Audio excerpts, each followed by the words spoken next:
Cherchez-vous des véhicules de transport de passagers et de marchandises à 3 roues de dernière génération et à prix accessible? Plus de soucis. La société APC Automoto vous propose de nouveaux modèles Atoul RIC et Atoul GEM Cargo.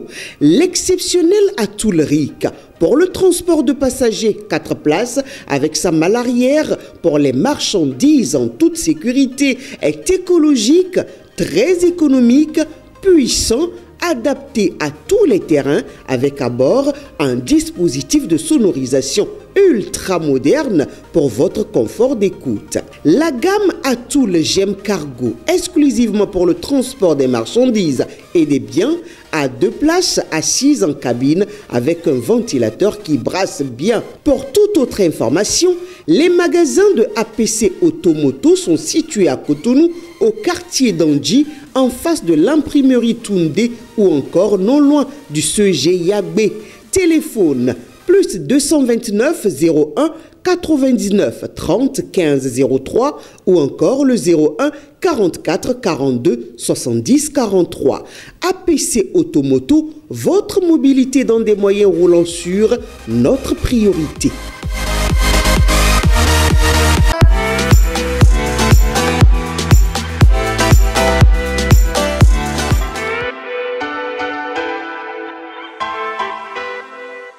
Mesdames et messieurs, merci de nous rejoindre dans votre émission matinale Le Meilleur Réveil. C'est le début d'une nouvelle semaine et tout le plaisir est pour nous de vous retrouver en notre compagnie. Tout de suite, la toute première rubrique de cette émission, la revue des titres avec Mathieu Kolaoleboko. Mathieu Kolaoleboko, bien le bonjour. Bonjour Latifat, bonjour à tous les amis internautes. Votre week-end? Super bien.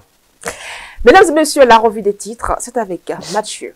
Et on démarre par le quotidien La Guérite qui met en manchette condamnation de l'attaque meurtrière du 8 janvier par le MPJM, la jeunesse musulmane du Bénin unie contre la violence. Et puis crise au sein du conseil communal de Bembereke, démission collective de 13 chefs de village et quartiers de ville, interdiction de la cérémonie d'hommage aux forces de défense.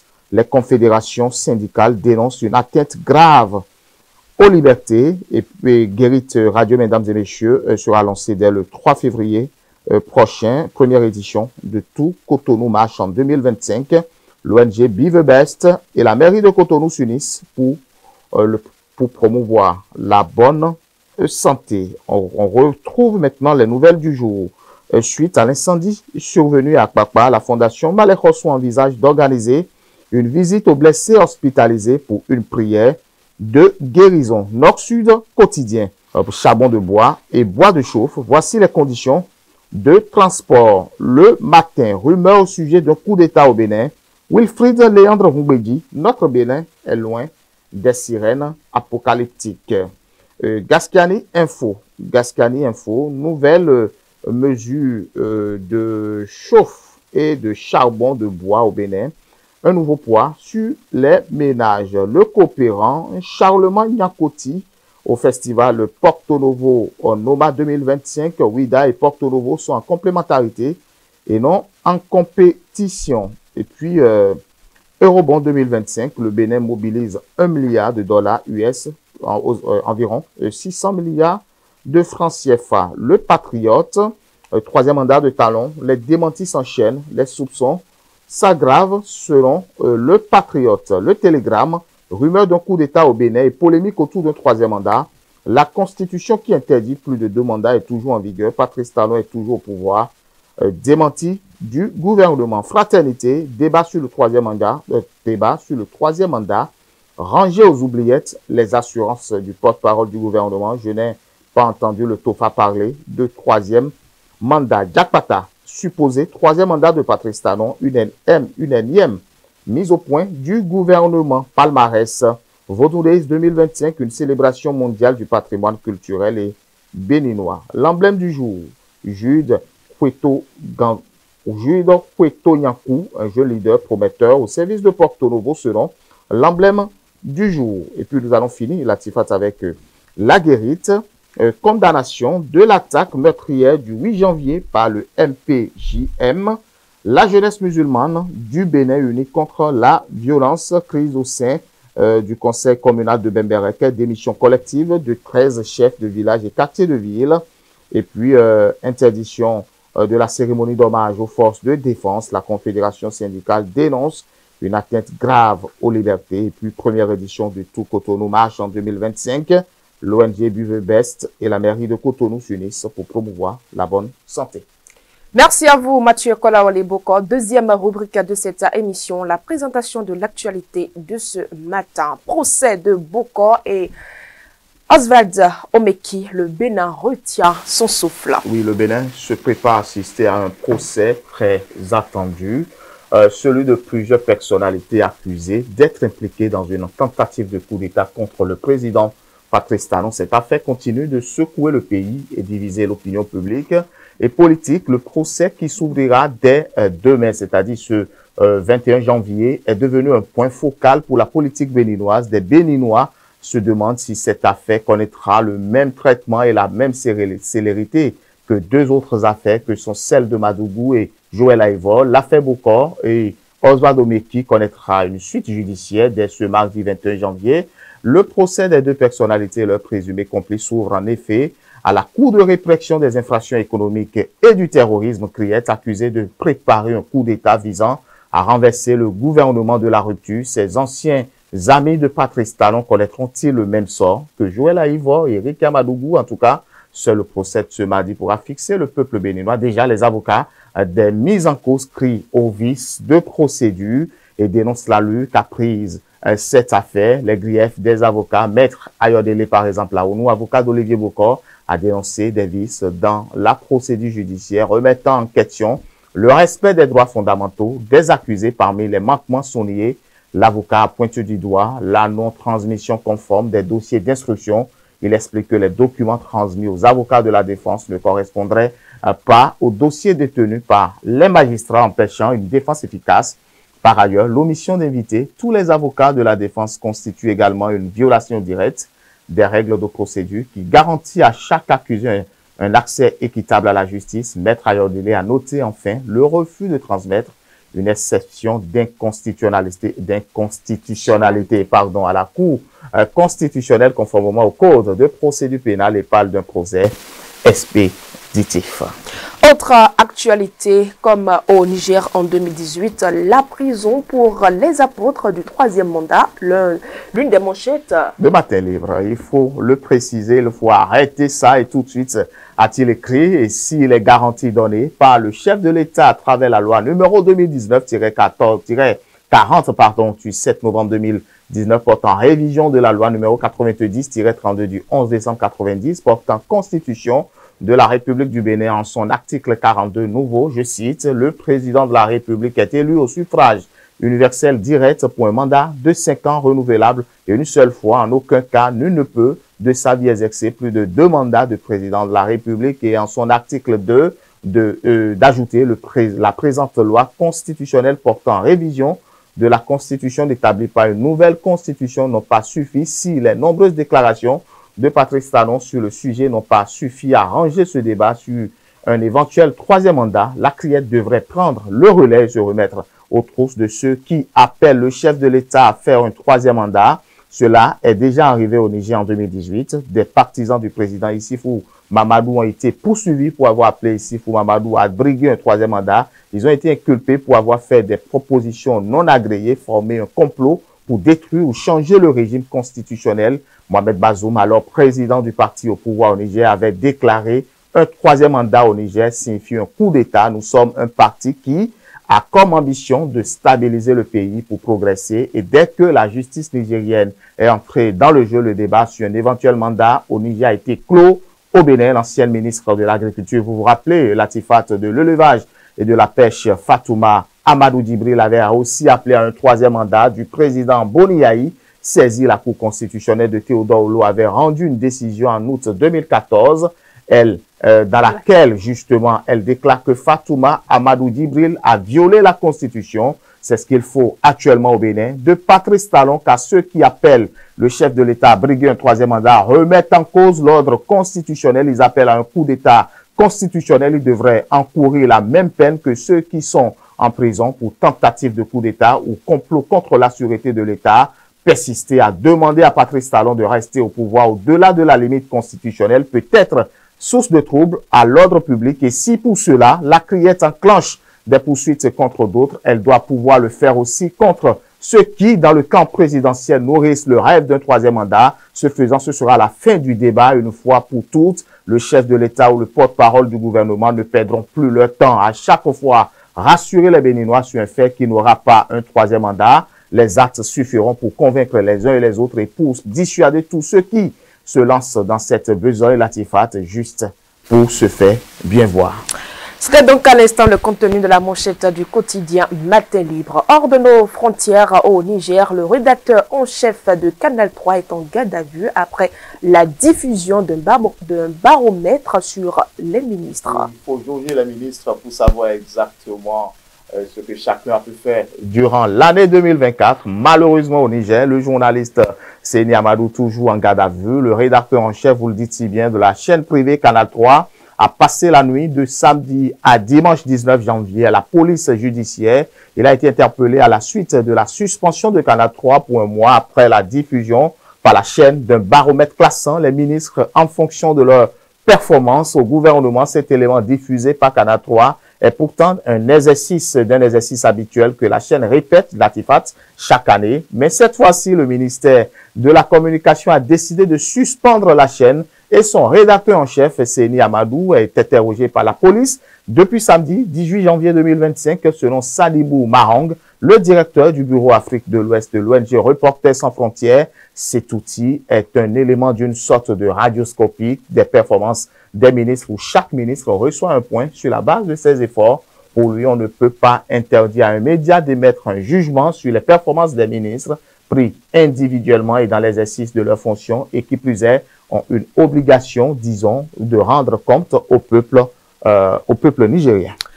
Dans l'actualité sportive, en parlant de la Coupe de la Confédération, les 8 quarts de finale sont connus. Oui, la phase de groupe de la Coupe de la Confédération a livré son verdict avec les derniers matchs de la 6e journée ce dimanche. Dans certains groupes, les dés étaient déjà jetés, à commencer par le groupe A, par exemple, avec la qualification du Simba Sport Club et du CSC Constantine qui ont terminé respectivement premier et deuxième. Ces deux places qualificatives leur étaient déjà assurées. Le dernier match du jour, remporté par Simba 2-0, avait pour seul enjeu de déterminer qui finirait en tête, héritant ainsi de l'avantage de jouer contre le deuxième d'un autre groupe en quart. Autre équipe algérienne qualifiée pour les quarts, l'USM Alger, qui a survolé le groupe C avec un total de 14 points obtenus grâce à 4 victoires et 2 matchs nuls. Une dernière victoire acquise contre le Jaraf 2-0 qui a d'ailleurs permis à l'ASEC Mimosa de chipper la deuxième place au Jaraf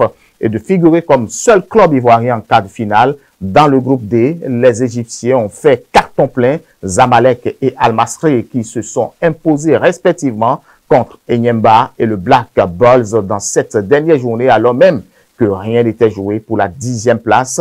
Ont décroché ensemble leur ticket pour les quarts. Enfin, le groupe B, tout était déjà joué avant même ce dimanche puisque le RS Bécane et le FC Stellenbosch étaient indéboulonnables des places qualifiables, qualificatives, indépendamment de tout. Résultat, Latifat.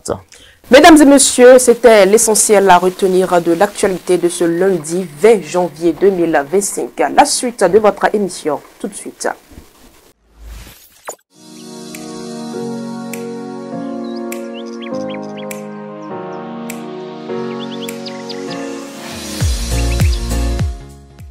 Mesdames et messieurs, merci de nous rejoindre dans le forum matinal de ce lundi 20 janvier 2025. Mathieu Kolaole Bokor, baromètre sur les ministres nigérians, un exercice annuel qui se termine mal sous les putschistes.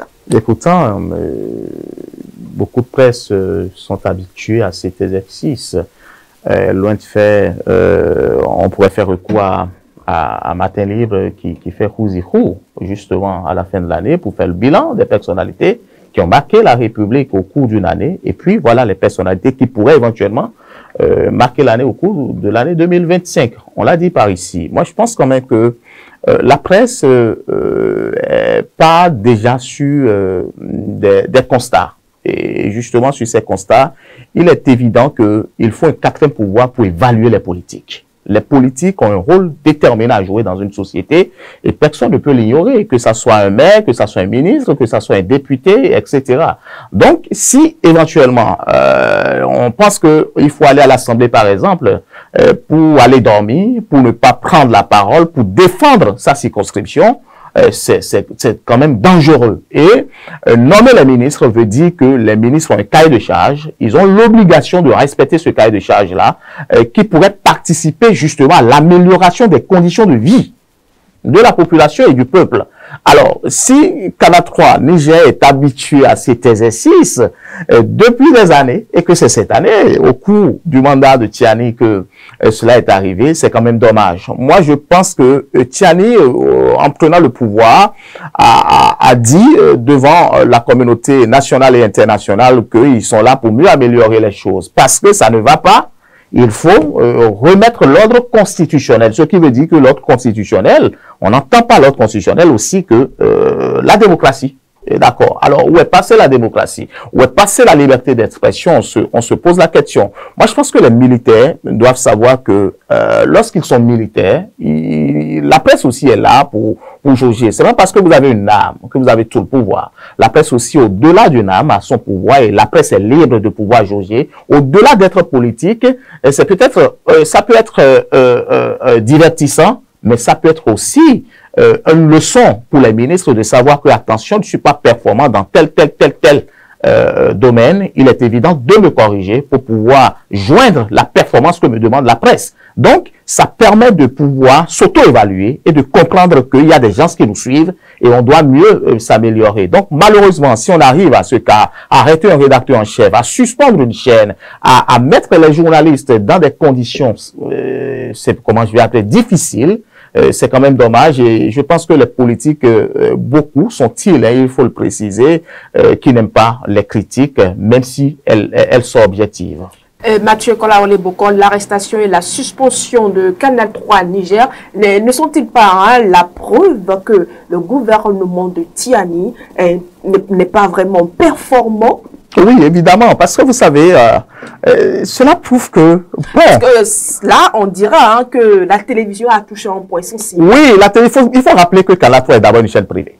Et ça, c'est d'abord ça. Vous savez, la chaîne privée est libre d'avoir sa ligne éditoriale. Et c'est peut-être aussi une option qu'a pris Canal 3 Niger, qui aujourd'hui a commencé par dire, écoutez, ils sont au pouvoir peut-être depuis le 26 juillet 2023, déjà pratiquement un an et demi. Alors, on pourrait peut-être évaluer les ministres. Qui a fait quoi et à qui? Donc, justement, c'est là que toute la question se pose. Donc, moi, je pense que Tiani, même en tant que président de transition du Niger, doit savoir que son ministre de la Communication est-il le bel exemple. Mais le gouvernement Tiani doit comprendre que, alors, qu'est-ce que les ministres représentent aujourd'hui? Qu'est-ce qu'il vaut? Qu'est-ce qu'ils sont en train de faire pour le peuple? Et ça ne suffit pas de pouvoir faire taire une chaîne pour comprendre qu'on est en train de travailler. Vous pouvez beau cacher la lumière un jour, je vous assure, la lumière va s'apparaître et la lueur d'espoir va se pointer à l'horizon.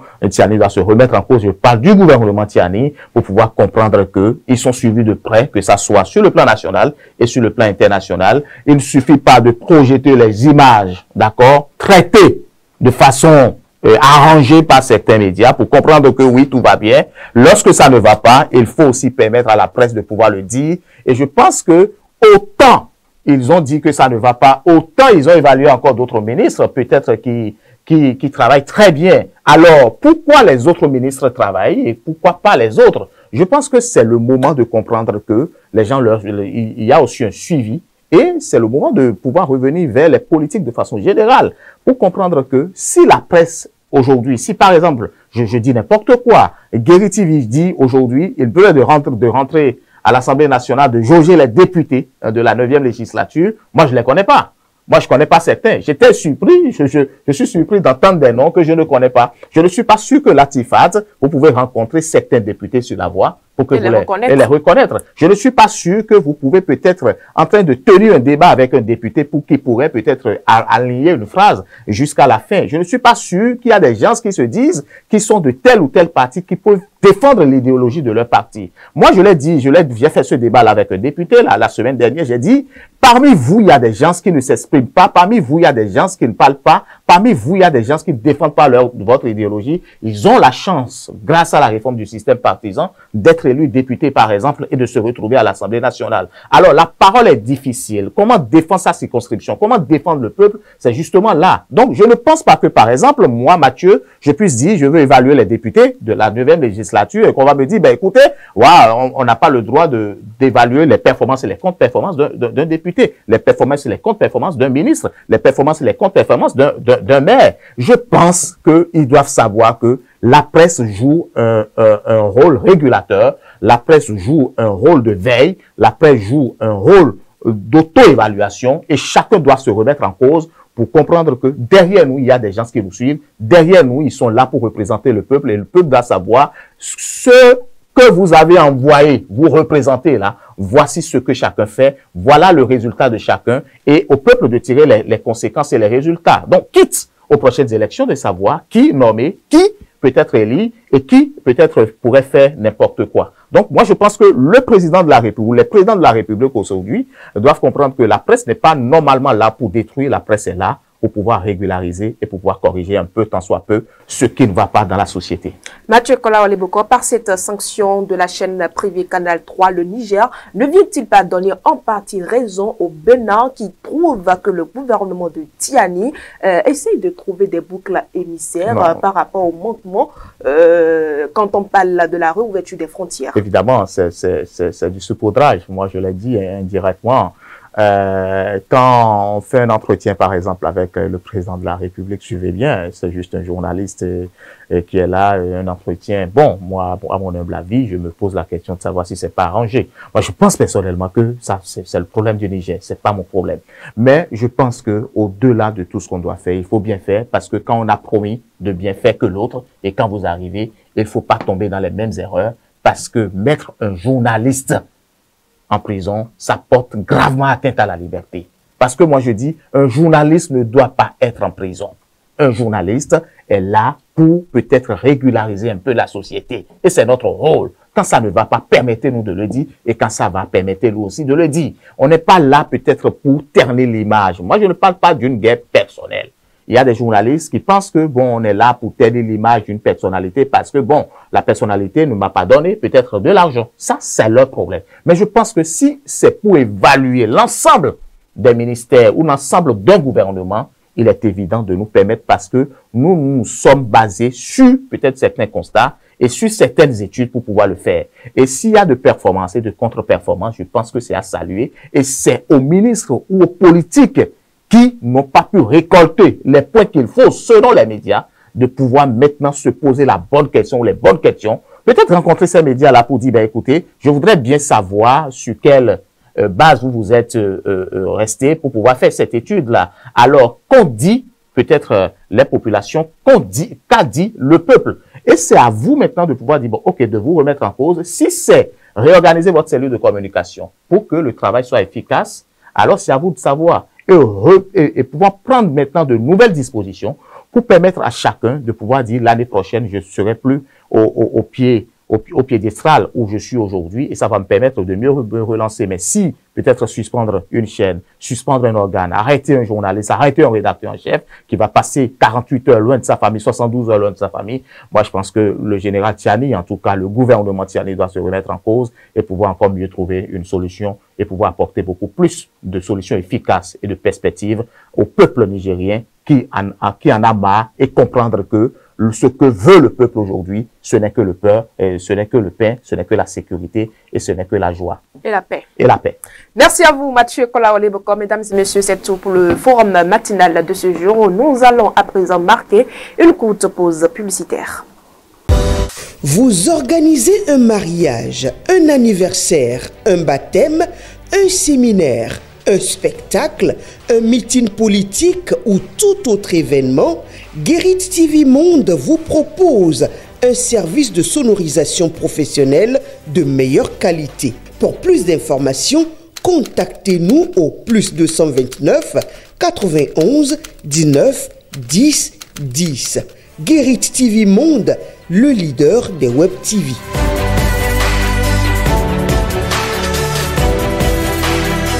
Mesdames et messieurs, avant de retrouver Amanda Esmeralda Daké dans le coin cuisine de ce jour, nous allons passer à la livraison de la météo de ce jour.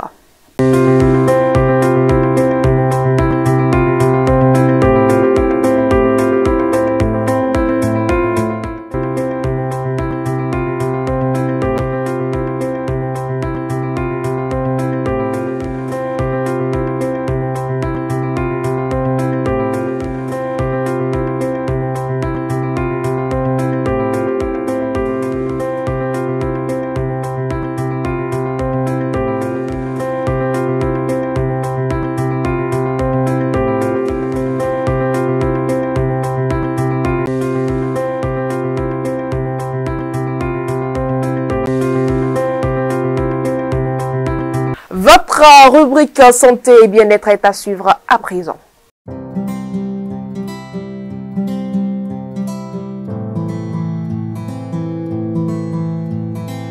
Votre rubrique santé et bien-être de ce jour apporte toutes les notions nécessaires sur le zona. C'est une infection virale causée par la réactivation du virus de la varicelle. Une personne qui a déjà eu la varicelle peut développer un zona des années plus tard lorsque le virus qui reste latent dans le système nerveux se réactive. Il se manifeste généralement par des éruptions cutanées douloureuses, souvent sur un seul côté du corps, le long des nerfs affectés.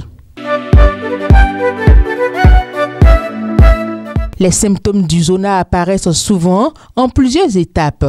Douleur et démangeaison. Avant l'apparition de l'éruption cutanée, la personne peut ressentir une douleur, des démangeaisons ou une sensation de brûlure dans une zone spécifique de la peau, souvent accompagnée d'une sensibilité accrue. Éruption cutanée. Quelques jours après la douleur initiale, une éruption se développe sous forme d'une petite vésicule rouge qui se regroupe généralement en bandes ou de cloques le long des nerfs. Clôture des cloques. Les cloques se remplissent de liquide et finissent par se casser, formant des croûtes. Cela peut durer entre 2 à 4 semaines. Fièvre et fatigue. Certaines personnes peuvent éprouver des symptômes généraux comme la fièvre, de la fatigue, des maux de tête ou des douleurs musculaires. Le zona peut entraîner des complications telles que des douleurs persistantes même après la guérison de l'éruption, des infections bactériennes secondaires ou des problèmes de vision si le zona affecte les yeux. Le zona est causé par la réactivation du virus varicelle zona qui reste dormant dans les ganglions nerveux après qu'une personne ait eu la varicelle. La réactivation du virus peut survenir à tout âge, mais elle est plus fréquente chez les adultes plus âgés et les personnes ayant un système immunitaire affaibli. Les facteurs de risque comprennent âge avancé. Les personnes de plus de 50 ans sont les plus susceptibles de développer un zona. Système immunitaire affaibli. Les personnes ayant des maladies comme le VIH ou celles qui prennent des médicaments immunosuppresseurs pour le cancer et les maladies auto-immunes sont les plus à risque. Stress. Le stress, la fatigue ou des troubles émotionnels peuvent déclencher la réactivation du virus. Autre infection. Certaines infections comme la grippe peuvent affaiblir le système immunitaire et augmenter les risques du zona. Le traitement du zona vise principalement à réduire la douleur, à accélérer la guérison de l'éruption cutanée et à limiter les complications. Les principales options sont antiviraux. Les médicaments antiviraux sont souvent prescrits pour réduire la durée et la gravité de l'infection. Ils sont les plus efficaces lorsqu'ils sont administrés dans les 72 heures suivant l'apparition des premiers symptômes. Analgésiques. Pour soulager la douleur, des analgésiques comme le paracétamol, l'ibuprofène ou dans certains cas, des opioïdes peuvent être utilisés. Crème ou lotion apaisante. Les crèmes à base de calamine peuvent aider à soulager les démangeaisons et l'inconfort. Vaccination. Un vaccin contre le zona est disponible et recommandé, en particulier pour les personnes âgées, afin de prévenir la maladie ou en réduire la gravité. Bien que l'alimentation n'affecte pas directement la cause du zona, certains aliments peuvent aggraver les symptômes ou interférer avec le système immunitaire. Voici quelques aliments à limiter pendant un épisode de zona. Aliments riches en arginine. L'arginine est un acide aminé qui peut encourager la réplication du virus du herpès. Donc, il est conseillé de réduire la consommation d'aliments riches en arginine tels que le chocolat, les noix et certains fruits secs. Alcool. L'alcool peut affaiblir le système immunitaire et augmenter l'inflammation, ce qui peut ralentir la guérison. Sucre raffiné et glucides simples. Les sucres et les glucides simples peuvent favoriser l'inflammation et nuire au fonctionnement du système immunitaire. Aliments transformés. Les aliments riches en graisses saturées et en additifs artificiels peuvent également nuire à la santé immunitaire et augmenter l'inflammation. En résumé, bien que le zona soit principalement traité par des médicaments antiviraux et des analgésiques, un mode de vie sain, une alimentation équilibrée et une gestion du stress peuvent aider à favoriser la guérison et à renforcer le système immunitaire. Si vous présentez des symptômes du zona, il est important de consulter un professionnel de la santé pour un diagnostic et un traitement approprié. Dans l'interview matinale, on se retrouve, mesdames et messieurs, juste après la deuxième virgule publicitaire de cette émission. Cherchez-vous des véhicules de transport de passagers et de marchandises à 3 roues de dernière génération et à prix accessible? Plus de soucis. La société APC Automoto vous propose de nouveaux modèles Atoul Ric et Atoul Gem Cargo. L'exceptionnel Atoul Ric pour le transport de passagers 4 places avec sa malle arrière pour les marchandises en toute sécurité est écologique, très économique, puissant, adapté à tous les terrains avec à bord un dispositif de sonorisation ultra moderne pour votre confort d'écoute. La gamme Atoul Gem Cargo, exclusivement pour le transport des marchandises et des biens, a 2 places assises en cabine avec un ventilateur qui brasse bien. Pour toute autre information, les magasins de APC Automoto sont situés à Cotonou, au quartier d'Andji, en face de l'imprimerie Toundé ou encore non loin du CG Yagbe. Téléphone plus 229 01 99 30 15 03 ou encore le 01 44 42 70 43. APC Automoto, votre mobilité dans des moyens roulants sûrs, notre priorité.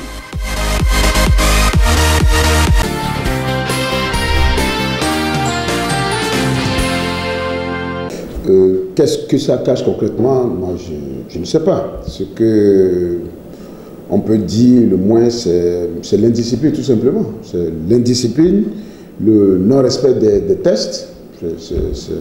Pour le moins, c'est ce qu'on peut dire. La constitution est claire. Et ce qui est gênant, c'est de savoir que ceux qui en parlent, c'est des gens qui sont censés connaître la Constitution. Ils sont censés savoir ce que la Constitution dit en la matière. Le président Patrice Talon, quand il est arrivé au pouvoir, au détour donc des révisions et des lois qu'il a prises, précisément la révision constitutionnelle, je crois, de 2019, il a corsé, il a dit, personne ne peut faire plus de 2 mandats au cours de sa vie. Et il est allé plus loin. Dans une interview, je crois, il a dit qu'aucun vivant ne peut faire plus de 2 mandats. Je ne sais pas s'il veut la mort du président, parce que ça veut dire qu'il faut être mort, peut-être pour faire un 3e mandat. Je ne sais pas s'il veut la mort du président. Moi, je ne veux pas ça. Je ne sais pas ce que veulent les autres. Donc, personne, aucun Béninois sérieux, aucun homme sérieux ne peut tenir des propos comme ça. Écoutez, ça n'est jamais arrivé au Bénin. On n'a jamais vu ça. Depuis la fin de la révolution, on a commencé le renouveau démocratique. Donnez-moi le nom d'un seul président qui a fait plus de 2 mandats. Ça n'existe pas. Le président Songlo, c'est le premier président qu'on a connu de l'ère démocratique. C'est le premier président. Il a fait un seul mandat. Heureusement, malheureusement, je ne veux pas faire le procès. Le président Kérékou est revenu. Lui, il en a fait 2. Le président Yahi Boni est venu. Il a fait 2 mandats. Et le président Talon est arrivé maintenant. Il est en train de faire son 2e mandat et dernier mandat. Point barre. Il ne doit même pas avoir de débat autour de ça. Qu'il soit bon, qu'il soit mauvais, la lutte continue. S'il est bon, ça ne veut pas dire qu'on ne va pas respecter la Constitution. S'il est mauvais, ça ne veut pas dire non plus qu'on ne va pas respecter la Constitution. Et lui-même, il dit que pour lui, la page est tournée. Je ne sais pas ce que veulent les gens. J'ai souvent dit que les gens qui se disent les soutiens du président, j'ai le doute. Quant à la sincérité, quant à leur sincérité, j'ai le doute. Je laisse le président lui-même faire le point. Vous allez voir que tout ce qui se passe, c'est en son sein. C'est au sein de la mouvance. Donc, nous, au Parti des démocrates, de toute façon, ce n'est pas un débat. Hein. Nous sommes déjà tournés vers le prochain président, qui sera probablement un démocrate. C'est ce que veut l'alternance démocratique. C'est ce que veut la démocratie. C'est ça. Vous avez vu au Sénégal, Macky Sall a fait ses 2 mandats et les opposants ont pris le pouvoir. Au Ghana, le président a fini ses mandats, l'opposition a pris le pouvoir, ainsi de suite, ainsi de suite. C'est ça la démocratie. Maintenant, si les gens qui parlent sont des démocrates, je ne dis pas membres du Parti des démocrates, mais si dans l'esprit, s'ils sont démocrates, je les laisse dire eux-mêmes. Donc, le débat, pour moi, il n'a pas lieu d'être. Nous sommes en démocratie, c'est 2 mandats constitutionnels, point. Le président, je le répète, a dit qu'il n'est pas possible que quelqu'un fasse plus de 2 mandats, s'il est en vie. Bon. Le monsieur est en vie et vous lui proposez un 3e mandat. Vous voulez l'envoyer où? En prison? À l'au-delà? Où? Je ne sais rien.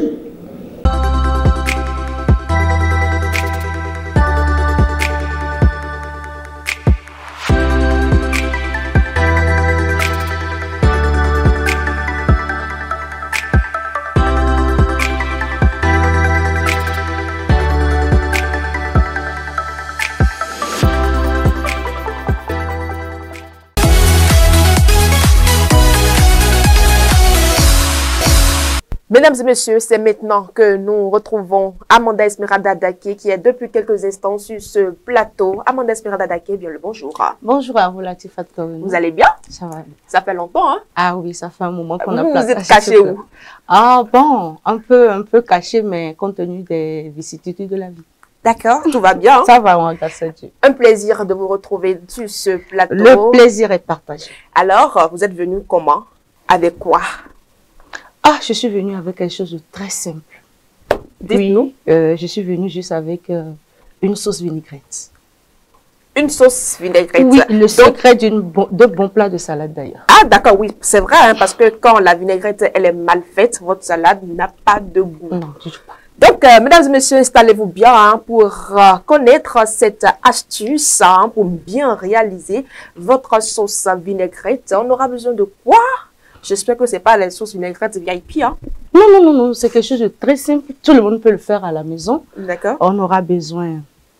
C'est d'abord ingrédients et en même temps préparation ensemble. Hein. En même temps, c'est tout. On y va? Oui, on aura besoin de la mayonnaise. Vous choisissez votre mayonnaise. Chacun a son goût en matière de mayonnaise. Vous y ajoutez de la moutarde. Et ça dépend du nombre de personnes pour qui est prévu votre salade. Donc, vous en prenez selon la quantité de personnes que vous avez. D'accord. Et vous y ajoutez de la moutarde, vous y ajoutez un peu de sel. Et l'ingrédient secret, c'est l'ail. Ah, d'accord. L'ail écrasé ou écrasé. Écrasé. Écrasé. L'ail écrasé, pas émincé. D'accord. Faites l'expérience. Ok. L'ail écrasé, vous y ajoutez, compte tenu de votre quantité de moutarde, de sauce vinaigrette que vous avez prévue, vous y ajoutez de l'ail, vous y ajoutez du sel, de la vinaigre et vous commencez à battre, que ce soit avec votre fourchette ou avec votre batteuse. Vous battez, vous battez, vous battez. Si vous aimez beaucoup l'acidité, donc vous mettez en conséquence beaucoup de vinaigre. Donc, et au fur et à mesure, vous y ajoutez l'huile. Vous ne mettez pas toute la quantité d'huile en même temps. Vous y ajoutez au fur et à mesure, vous battez, vous battez, vous battez. Il y en a qui aiment y mettre le bouillon de cuisine. Vous pouvez y ajouter, mais ce n'est pas nécessaire, le bouillon de cuisine. Vous battez, vous battez. Je vous assure, à un moment donné, vous avez déjà votre sauce vinaigrette. Si facilement ce n'est rien de secret, ce n'est rien de sorcier. Tout le monde peut le faire chez lui. Ah, c'est tellement simple, hein, C'est Amanda. très simple. Il y en a qui y ajoutent de l'eau. De l'eau, parce que c'est trop épaisse. Voilà, ou... moi j'aime quand c'est pâteux. Voilà, là. Quand c'est bien pâteux. Quand c'est bien vous pâteux. mettez beaucoup de mayonnaise également. Oui, je vous connais très bien. Beaucoup de je vous connais. mayonnaise. Et maintenant, vous aimez votre vinaigrette comment? Acide ou pas trop acide? Normal. Normal. Les goûts un peu... Oui, j'aime que tout soit homogène en fait. J'aime pas que ce soit trop acide, que ce soit moins acide, mais que ce soit normal. D'accord. Donc, le secret, c'est l'ail. C'est l'ail. C'est l'ail. C'est l'ail et puis la manière dont vous y ajoutez votre huile, tout en battant en même temps. Il faut de l'énergie dans les bras. Pas trop d'énergie. Pas trop d'énergie, il faut quand même battre comme tout. les œufs. C'est tout. Et ça passe. Donc, mesdames et messieurs, hein, voilà l'astuce qu'elle vient donc de partager avec nous. Comment réaliser une bonne sauce vinaigrette pour mieux apprécier votre plat de salade. Amanda, on vous retrouve demain. Avec le Pour même d'autres plaisir. recettes. Oui. Mesdames et messieurs, voilà donc cette dernière rubrique qui met définitivement un terme à ce numéro de ce jour. Toute l'équipe vous remercie de votre aimable fidélité. On se donne rendez-vous demain. Portez-vous bien.